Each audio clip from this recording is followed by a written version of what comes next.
오늘 우리에게 주신 하나님의 말씀은 다니엘서 6장 25절에서 28절까지입니다. 하나님의 말씀입니다.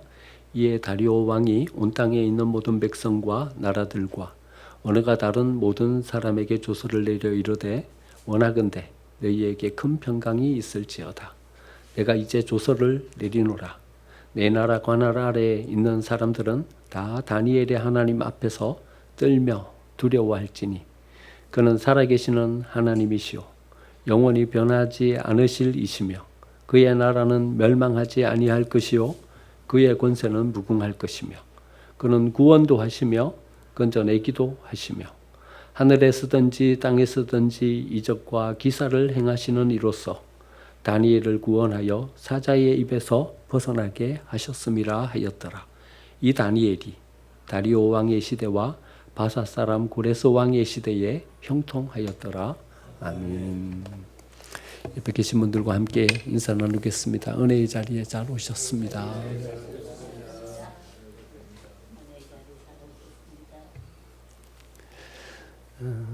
은혜의 자리에선 우리들에게 하나님께서 복된 은혜로 함께 해주실 줄 믿습니다. 여러분들은 성경에 나와 있는 인물 중에서 어떤 인물을 제일 좋아하십니까?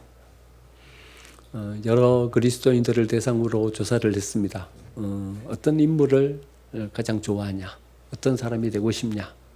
1등이 누구로 뽑혔냐 하면요. 다니엘로 뽑혔어요. 여러분 다 다니엘처럼 되고 싶은 그런 마음이 있어요. 우리의 자녀들이 다니엘처럼 세워졌으면 좋겠다 싶은 그런 마음이 있어요. 가지고 다니엘로 이름을 많이 지어요. 우리나라는 영희가 많죠. 영희가 많아요. 저희 초등학교 다닐 때 저희 학급에도 영희가 3명이나 됐어요. 영희가 많아요. 근데 저 서양 쪽으로 가면 다니엘이 많아요. 남자는 다니엘, 여자는 다니엘라, 데니얼 이렇게 부르기도 하고 또 우리나라로는 한문으로 단열, 문단열 우리 아는 사람 단열 이렇게 짓기도 하고요. 우리가 거리에서 영희야 그러면 한 2명은 쳐다보듯이 거기 가고 다니엘 부르면 거기는 한 서너 명 뒤돌아보면서 쳐다봅니다. 그게 다니엘이 많아요. 다니엘이 어떤 사람이었는가? 참 지혜롭고 실력 있는 능력이 많은 그런 사람이었어요. 힘이 있었어요. 능력이 있었어요. 그 바벨론의 포로로 잡혀갔잖아요. 느부갓네살한테 있어서는 아무도 풀지 못하는 느부갓네살의 꿈을 해석하는 거예요. 해석해가지고는 금방 총리가 되고 주목받는 사람으로 그렇게 세워지게 됐어요. 오늘 읽은 본문의 말씀은 메대예요. 그러니까 바벨론이 멸망당하고 금방 메대라는 나라가 세워졌는데 메대라는 나라의 다리오 왕 때는요. 오늘 읽은 사자굴의 사건이 벌어지는 거예요. 사자굴 속에 빠졌는데 다니엘은 거기서 살아남았어요. 이제 메대가 멸망당하고요. 페르시아라는 나라가 썼어요. 페르시아라는 나라가 선 그때까지도 다니엘은 사람들 앞에 주목받는 총리로서 어떤 영향력을 끼치는 그런 사람으로 썼죠. 다니엘이 왜 이렇게 잘 썼냐? 실력이 있었어요. 똑똑했어요. 탁월한 어떤 능력을 가지고 있었죠. 실력만 있었냐 하면요. 도덕적으로도 완전한 그런 사람이었어요.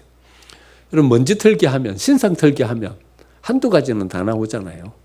근데 포로로 잡혀온 사람이 자기네 나라 사람도 아닌 이 포로 출신의 사람이 총리가 돼가지고 계속 주목받고 그 자리를 자리하고 있으니까 사람들이 다니엘의 신상 털기를 한 거죠. 뭐라도 나올 거다. 신상 털기를 했는데 완전했어요. 6장 4절 그 앞에 보면 이렇게 나와요. 이에 총리들과 고관들이 국사에 대하여 다니엘을 고발할 근거를 찾고자 하였으나 아무 근거 아무 허물도 찾지 못하였다. 그것은 그가 충성되어 아무 그릇됨도 없고 아무 허물도 없음이었더라. 이렇게 말해요. 어떻게 다니엘은 이런 타고난 능력을 가지고 또 이렇게 도덕적으로 완전한 삶을 살 수 있었을까? 그것을 여기에서 찾아볼 수 있어요. 다니엘은요, 하나님 앞에서 신앙의 거룩한 습관을 가진 사람이었어요.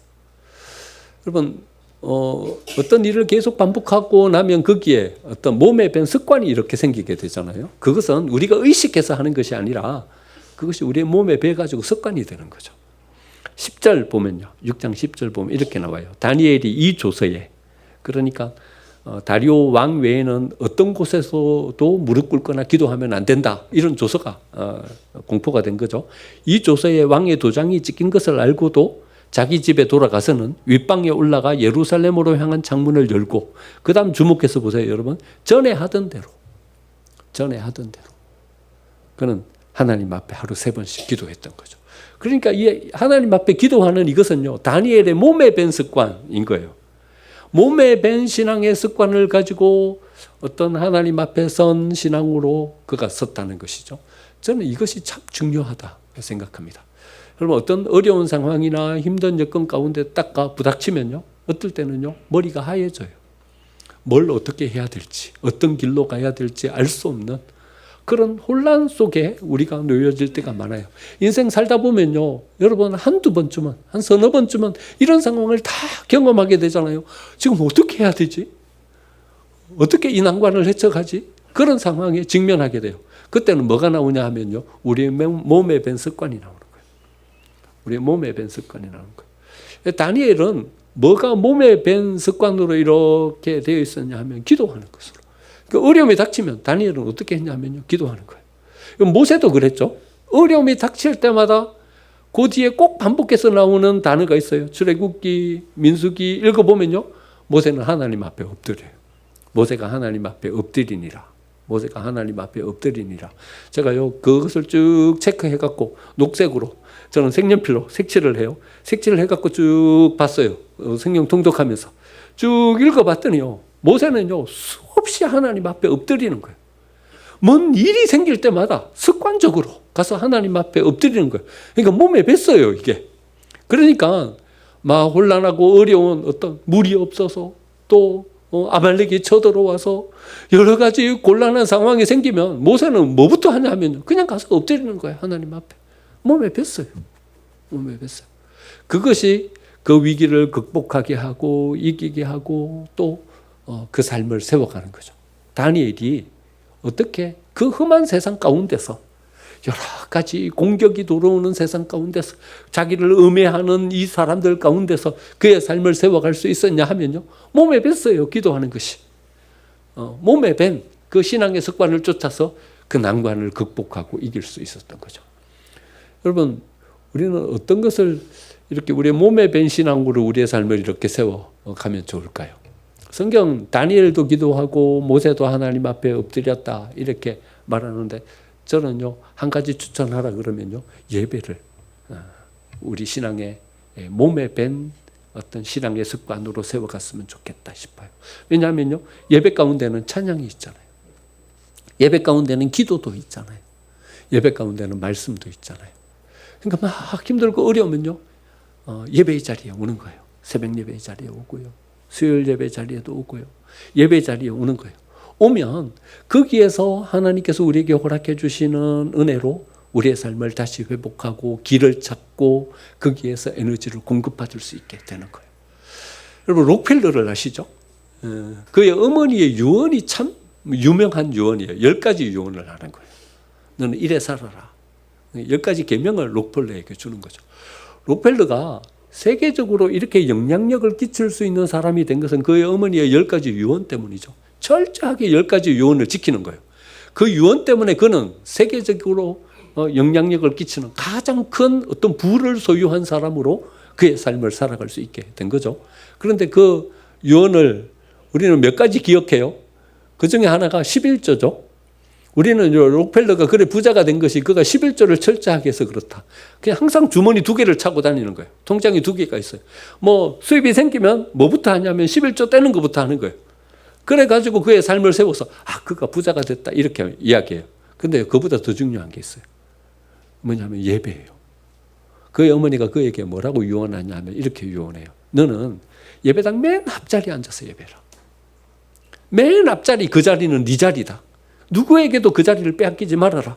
그러니까 록펠러의 어떤 자서전이나 자기의 어떤 그 에세이나 이런 것을 읽어보면 자기에게 가장 큰 어떤 지침이 되고 삶의 자리가 되었던 게 어떤 어머니의 유언이었냐 하면요, 예배를 지키는, 맨 앞자리에서 예배에 집중하면서 예배를 통해서 주시는 하나님의 은혜를 자기의 삶 속에 담는, 그것이 자기의 삶을 세우는 근간이 되었다, 그래 이야기를 해요. 그러니까 뭘 해낸 사람들은요, 뭔 신앙의 습관이 있어요. 다윗에게도 있잖아요. 하나님을 향한 절대 의존의 신앙. 습관이에요, 습관. 그냥 그래 하는 거예요. 그러니까 이 어떤 뭔가의 결과가 이렇게 주어지는 것은요, 몸에 밴 뭔가가 이렇게 있을 때 우리가 그것을 통해서 우리의 삶을 세워갈 수 있게 되는 것이죠. 다니엘에게는 이런 몸에 밴 기도하는 습관이 있었기 때문에 그가 그 기도를 통해서 주신 하나님의 능력으로 탁월한 능력을 가진 사람으로 서게 되었고, 기도하는 사람이었기 때문에 흠이 없는, 모든 사람들이 신상털기를 해도 그를 흠잡을 수 없는 사람으로 세워갈 수 있게 된 거죠. 그야말로 사람들이 흠모하는 정도의 길을 걸어간 사람이었던 거죠. 그런데요, 이런 다니엘이 사자굴 속에 빠져요. 정도의 길을 갔는데요, 사자굴 속에 빠져요. 하나님 앞에 자기를 온전하게 세워가기 위해서 습관적으로 기도하면서 그래 나아간 사람인데 사자굴 속에 빠져요. 하나님 앞에 온전하고 사람들 앞에, 세상 앞에 온전해도 여러분 사자굴 속에 빠질 수 있어요. 11절에 이렇게 이야기해요. 그 무리들이 모여서 다니엘이 자기 하나님 앞에서 기도하며 간구하는 것을 발견하고 이에 그들이 나아가서 왕의 금령에 관하여 왕에게 아뢰되 함정을 팠어요. 그리고는 다니엘을 그 함정에 빠뜨리는 거죠.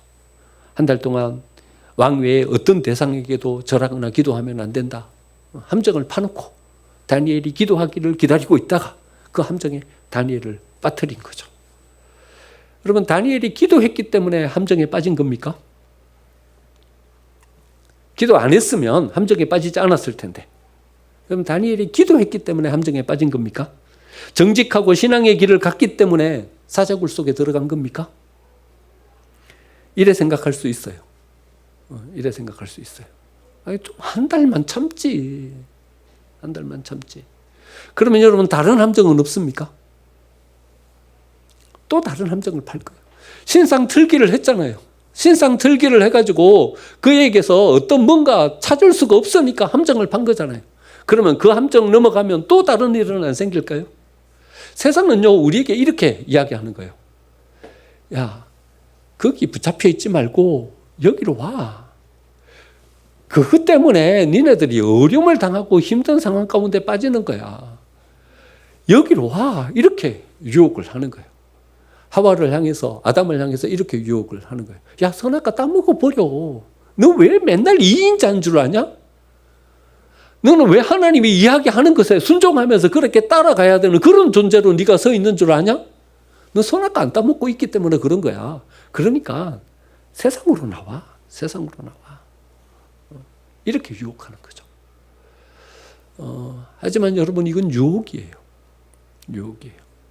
우리가 거기에 세상으로 나아가면 그러면 이제는 우리는 유혹도 없고 함정도 없고 안전한 삶 가운데 살 수 있게 될 것인가?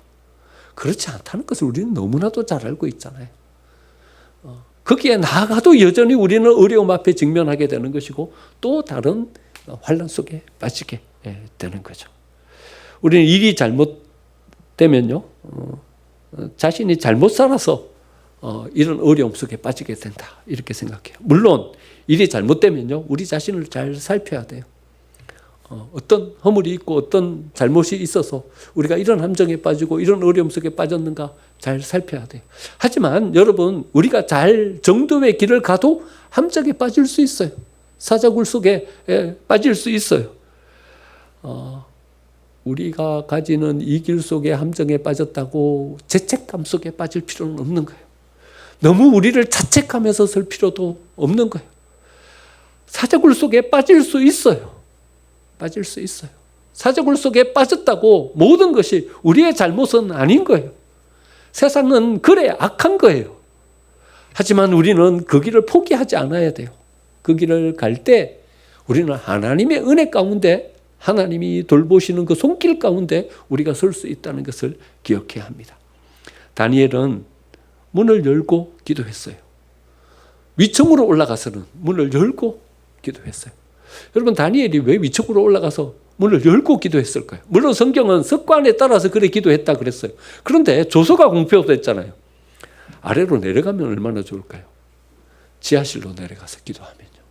그러면 거기서 부르짖어 기도해도 밖에 있는 사람들은 뭐 잘 못 들을 겁니다. 다니엘이 뭐 하고 있는지 잘 모를 겁니다. 문 닫고 기도하면 안 될까요? 그러면 하나님은 안 들으실까요? 못 들으실까요? 그러니까요, 기도 하나만 생각하면 문 닫고 아니면 지하실로 내려가서 그래 기도하면 됐던 거예요. 근데 다니엘은 단지 기도하기 위해서 문을 열고 기도한 게 아니에요. 다니엘은 이걸 선포하고 싶었어요. 사람들은요, 다리오가 신이래요. 그때는 황제를 신으로 섬겼으니까요. 다리오가 신이래요. 다리오 앞에만 절하고 다리오 앞에서 뭔가를 구해야 된대요. 근데 다니엘은 그게 아니라는 것을 선포하고 싶은 거예요. 다리오가 신이 아니라 우리가 섬기는 여호와가 우리의 하나님이시다. 그것을 선포하고 싶은 거예요. 그래서 문을 열고 이렇게 선포하고 있는 거예요. 다니엘은. 다리오가 신이 아니라 우리 하나님이 우리를 보호하시고 우리를 지켜주시는 자이다. 이것을 선포하고 있는 거죠. 우리의 관심은요, 여기에 많이 우리의 마음이 빼앗겨 있어요. 기도하면서 이 문제가 해결됐냐, 해결되지 않았냐, 우리가 기도한 대로 우리의 삶 가운데 성취됐냐, 성취되지 않았냐, 여기에 우리는 관심이 많아요. 왜냐하면요, 우리가 직면하고 있는 현실이기 때문에, 그게 되면 우리의 삶 가운데 훨씬 더 유익이 크기 때문에 우리는 이 문제가 해결됐냐, 해결되지 않았나, 거기에 훨씬 더 관심이 많아요. 근데 야고보서 1장 6절에서요, 기도에 관하여서 말씀하시면서 이렇게 말씀하세요. 너희가 믿음으로 구하고 조금 더 의심하지 말아라. 믿음으로 구하고 조금 더 의심하지 말아라. 이 말씀을 언뜻 들으면 이렇게 들려요. 우리가 기도한 그대로 다 우리한테 이루어지는구나. 이렇게 들려요. 그렇죠? 믿음으로 구하고 조금 더 의심하지 말아라. 그러니까 우리가 기도한 그대로 다 이루어지는구나. 이렇게 생각이 돼요. 그런데요, 의심하지 말아라 이 말씀을요, 야고보서 1장을 여러분 집에 가서 기회가 되시면 찬찬히 한 서너 번 반복해서 읽어보세요. 읽어보면요, 의심하지 말아라. 그 의심의 대상은 뭐냐 하면요, 기도한 그대로 문자대로 이루어지게 될 것이다. 우리가 기도한 조목조목 한 조목조목대로 우리의 삶 가운데 이루어질 것을 의심하지 말고 믿어라. 이 말이 아니라 뭘 의심하지 말라고 말씀하시냐면요, 하나님의 신실하심을 의심하지 말아라. 이렇게 이야기하고 있어요. 야고보서 1장 전체가 우리에게 이야기하고 있는 거예요. 하나님의 신실하심에는 변함이 없다. 의심하지 말아라. 이렇게 우리에게 요청하고 계시는 거예요. 상황이 사자굴이에요. 하나님의 신실하심에는 변함이 없다. 사자굴에서 다니엘이 하루 저녁을 보냈어요. 여러분, 하루 저녁 사자굴에서 보내면서 다니엘이 얼마나 두려웠을까요? 여러분, 큰 개만 옆에 있어도 얼마나 두려워요. 저는 개에 대한 공포증이 있어요. 어릴 적에 여기 종아리를 한번 개한테 물렸거든요. 종조 할아버지 집에 할아버지랑 갔는데, 아니 이 개가 제가 만만했는지 다른 사람은 보고 짖지도 않더니 저한테는 와갖고 막 짖으면서 와오더니 결국에는 제 종아리를 물어버렸어요. 저는 개가 무서워요. 그래가지고 개만 이렇게 오면요, 큰 개가 오면 똑바로 옆으로 못 지나가요. 옆으로 이렇게 비껴서 이렇게 지나. 개만 보면 두려워요. 큰 개만 봐도 두려운데 사자가 거기 있으면, 여러분, 다니엘이 하루 저녁을 어떻게 보냈을까요? 두려움 가운데 그 하루 저녁을 보내지 않았을까요? 공포에 질려서 여러분 하루 저녁을 힘겹게 보내지 않았을까요? 하루 저녁 사망의 음침한 골짜기 같은 그 시간을 보냈지만, 여러분, 그 사자는 다니엘을 어찌할 수가 없었어요. 왜요? 신실하신 그 하나님이 그 다니엘과 함께 해주셨기 때문에요. 그 사자의 입을 막아서 그 사자가 다니엘을 어찌할 수 없도록 하나님께서 다니엘을 지켜주셨기 때문에요. 우리는 이래 생각해요. 사자굴 속에 빠지면요, 하나님의 사랑도 끝났다. 하나님이 우리를 향한 관심도 끝났다. 이래 생각해요. 하지만 단지 그냥 사자굴에 빠진 것 뿐이에요. 하나님의 사랑이 끝이 난 게 아니에요. 하나님 우리를 향한 관심이 끝난 게 아니에요. 하나님께서 우리를 향한 사랑과 관심은 끝나지 않는 사랑인 줄 믿습니다. 사자굴 속에 빠졌지만 하나님은 그를 지켜주고 계시는 것입니다. 다리오 왕은요, 다니엘에게 상당히 호의적인 사람이었어요. 그래서 그를 총리로 세웠지 않았겠습니까? 똑똑하고 믿을만하고 흠이 없는 사람이기 때문에요. 하지만 다니엘이 함정에 빠졌어요. 사자굴에 던져지게 생겼어요. 그래도 다리오는요, 그의 뜻을 돌이키질 않아요. 여러분, 세상은 믿으면 안 돼요. 믿을 만한 존재가 아니야. 아무리 우리에게 호의적으로 다가와도 세상을 신뢰하면 어려움을 당하게 되는 것 같아요. 다리오는요, 다니엘을 구해줄 어떤 방책도 어떤 대책도 세우질 않아요. 여러분, 하지만 다리오가 손쓰지 않고 거기에 던져진 어려움 가운데 직면해 있는 다니엘을 하나님은 지켜주시잖아요. 하나님은 그 사자굴 속에서 사자의 입을 닫고 그 한밤을 다니엘이 지날 수 있도록 지켜주시잖아요. 시편 23편은 이렇게 우리에게 이야기해요. 내가 사망의 음침한 골짜기로 다닐지라도 해받을 것을 두려워하지 말아라. 내가 사망의 음침한 골짜기로 지날지라도 해받을 것을 두려워하지 말아라. 왜요? 주의 지팡이가 우리의 삶을 안위하여 주시니까요. 하나님이 우리의 손을 잡고 그 사망의 음침한 골짜기를 지날 수 있도록 우리를 지켜주시는 분이기 때문에요. 여러분, 찬송가 407장은 이렇게 노래해요. 높은 산이 그친들이 초막이나 궁궐이나 내 주 예수 모신 곳이 그 어디나 하늘나라. 높은 산이 그친들이 초막이나 궁궐이나, 이건 별로 중요하지 않다는 거예요. 그렇죠? 높은 산이나 거친 들이나 초막이나 궁궐이나 그게 뭐 중요하냐. 내 주 예수 모신 곳이 그 어디나 하늘나라. 여러분, 우리 함께 한번 불러볼까요? 높은 산이. 높은 산이 거친 들이 초막이나 궁궐이나 내 주 예수 모신 곳이 그 어디나 하늘나라. 하나님이 우리와 함께 하시면 거기가 우리를 가장 복되게 세워주는 곳임을 믿습니다. 사자굴인가? 왕궁인가? 중요하지 않습니다. 왕궁에 서 있어도 하나님이 함께 하지 않으면 우리는 길을 잃어버릴 것입니다. 그 화려함은 한순간의 화려함으로 끝나버리고 말 것입니다. 하지만 사자굴에 빠져도 하나님이 우리와 함께 해주시면 그 길을 통해서는 우리의 삶이 하나님 앞에 복되게 쓰임받고 하나님의 의미 있는 역사를 이루는 삶으로 세워지게 될 줄 믿습니다. 사자굴 속에서 하나님은 역사하셨습니다. 그리고 새로운 어떤 역사들이 생겨나게 됩니다. 어떤 역사가 생겨납니까? 다리오가 회심했고 하나님을 고백하는 사람으로 서게 됩니다. 26절, 27절 우리가 오늘 본문으로 읽은 말씀이죠. 내가 이제 조서를 내리노라. 내 나라 관할 아래에 있는 사람들은 다 다니엘의 하나님 앞에서 떨며 두려워할지니. 여러분, 다리오가 이래 이야기합니다. 하나님 앞에 떨며 두려워할지니 이래 말합니다. 누가 지금 두렵고 떨리는 겁니까? 다리오가요. 다리오가 하나님 앞에 두렵고 떨리는 겁니다. 사자굴 속에 빠졌지만 어떤 역사를 이루어냅니까? 그 불신앙의 사람 다리오가, 이방의 황제 다리오가 하나님을 인정하며 설 수 있도록 세워가게 됩니다. 사자굴 속에 빠졌지만요, 다니엘의 삶은 형통한 삶이 됩니다. 28절 이래 말합니다. 이 다니엘이 다리오 왕의 시대와 바사 사람 고레스 왕의 시대에 형통하였더라. 나라가 바뀌고 정권이 바뀌었어요.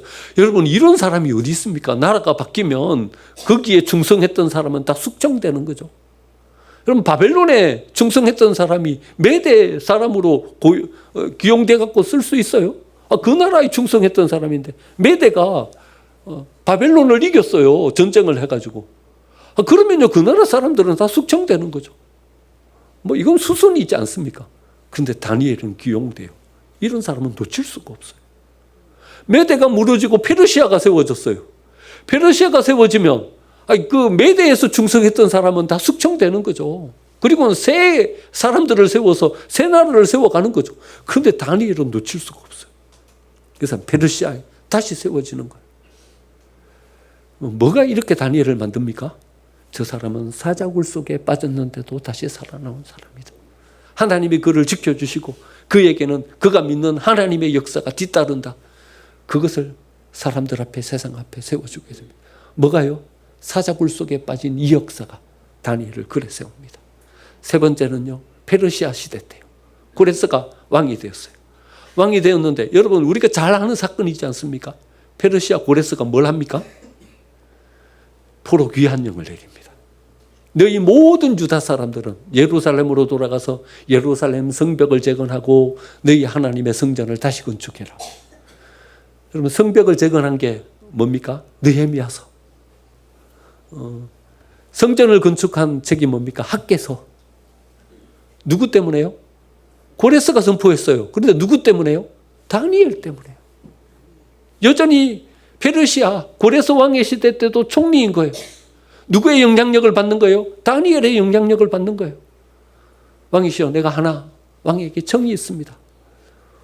이 나라 이 백성 돌려보내서 그 성을 다시 재건하고 하나님의 성전을 건축할 수 있도록 이 늙은이 하나의 청을 들어주십시오. 이제는 그때는 나이가 많아서 이제는. 그래서 고레스가 이 칙령을 선포해서 모든 유다 사람들은 너희 고향으로 돌아가서 성전을 건축하고 성벽을 재건해라. 다시 재건하는 역사를 이룹니다. 사자굴에 빠지면 모든 것이 끝납니까? 사자굴에 빠졌으면 이젠 절망입니까? 하지만 우리가 믿음을 잃지 않고 우리의 삶을 지키며 우리가 누구인지 그것을 잊지 않으면 하나님은 우리를 통해서 새로운 하나님의 역사를 우리에게 허락해 주실 줄 믿습니다. 70년대 일본에 갔던 장훈이라는 야구 선수, 제가 한번 언제 소개시켜 드린 적이 있습니다. 야구를 하도 잘하니까 일본에서 귀화하라고 이렇게 권유를 했어요. 근데 장훈 선수는요, 끝까지 일본으로 귀화하지 않고 한국 사람으로 거기 남습니다. 한 번은 5개 들어섰는데 관중에서 어떤 사람이 이렇게 이야기합니다. 조센지, 니네 나라로 돌아가라. 니네 나라로 돌아가라. 이 비속어가 있어요. 차마 제가 강단에서 그 이야기를 못하겠어요. 조센지, 니네 나라로 돌아가라. 한 사람이 외치니까 옆에 있는 사람이 또 똑같이 외칩니다. 조센지, 니네 나라로 돌아가라. 이게요, 모든 관중들의 어떤 함성이 돼버렸어요. 응원이 아니라 그 장훈 선수를 향하여서 비하하면서 귀하지 않고 조선 한국 사람으로 남아있는 그 사람을 비하하면서 조센지, 니네 나라로 돌아가라. 떼창이 돼버렸어요. 야구 경기를 더 이상 할 수가 없었어요. 야구 경기가 중단됐어요. 한참 만에 진정이 돼가지고 다시 장훈 선수가 5개 들어졌어요. 들어서서는 관중을 향해서 이렇게 외쳤어요. 그래도 나는 한국 사람입니다. 그래도 나는 한국 사람입니다. 외치고는요, 거기에서 홈런을 쳐버렸어요. 여러분, 홈런이라는 것이 그냥 나오는 겁니까? 그런데 온 힘을 거기에 담았지 않았겠습니까? 그래가지고 쳤는데 그게 홈런이 돼버렸어요. 여러분, 기사 검색하면 금방 기사로 나오는 기사예요. 홈런을 쳐버렸어요. 여러분, 사람들은 우리를 향하여서 이렇게 외칠지도 모릅니다. 아이고, 쬐끄만 교회가 뭘 할 수 있겠냐? 우리 교회는 작은 교회라 큰 교회가 가지는 좋은 카페나 좋은 시설도 없습니다. 우리 교회는 저밖에 없어갖고 좋은 프로그램, 많은 다양한 프로그램을 교회에서 운영할 수도 없습니다. 하지만 우리에게는 이 자존감이 있습니다. 우리는 생명색 교회다. 하나님께서 우리 교회를 통해서 하나님의 은혜의 역사를 이루실 것이다. 우리가 원하는 대로 뭔가가 딱딱 이루어지지 않아도 우리가 믿음의 길 여기에 자리하고 견고하게 우리의 삶을 세우면 사자굴에 빠진 다니엘을 통해서 하나님의 역사를 이루듯 우리를 통해서 하나님은 일하실 것이다. 이 믿음을 가지고 섭니다. 조센징이라고 이야기하는 것은 관중들이 아닙니다. 내 속에서 내가 나를 향하여서 그래 말하는 것입니다. 하지만 내가 나를 향하여서 너는 조센증이다라고 말하는 그것을 이기면 장훈 선수처럼 주위에 있는 사람들이 뭐라 하든 그것이 오히려 그의 삶을 세우는 에너지가 되는 줄 믿습니다. 우리는 작은 교회입니다. 힘도 없습니다. 하지만 그것은 우리 스스로가 우리에게 향하는 외침은 아닐까요? 우리가 이 모든 것을 이기고 서면 오히려 이것은 우리에게 힘이 되고 우리를 세워갈 수 있는 에너지가 되는 줄 믿습니다. 작은 교회 성도라는 사실을 인정하고 우리는 연약하다는 것을 인정하고 타석에 서서 하나님께서 우리에게 맡겨주신 공을 홈런으로 만들어 버릴 수 있는 저와 여러분이 되고 우리 생명샘교회가 되기를 간절히 축원드립니다. 아멘.